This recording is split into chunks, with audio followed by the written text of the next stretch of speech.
Samantala, Defense Chief ng Pilipinas, US, Japan at South Korea kasama ang Australia nagpulong sa unang pagkakataon. Ano-ano ang kanilang pinag-usapan? Yan ang alamin natin mula kay Edniel Parosa, RH52. Edniel, good morning. Kuya Angel, nagpulong sa unang pagkakataon ng mga defense leader ng 5 magkakalyadong bansang nakapalibot sa Indo-Pacific region. Kasama na dyan ang Pilipinas sa ginanap na ASEAN Defense Ministers meeting sa Lao.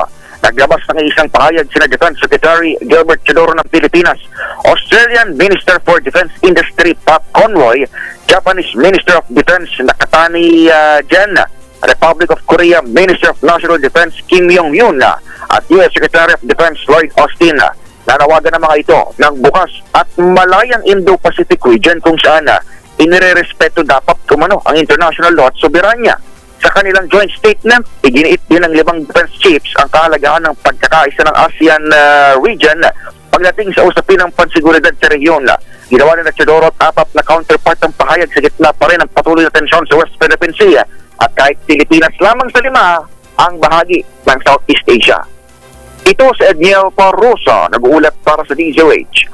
Una sa Pilipinas, una sa Pilipino. Maraming salamat, Edniel.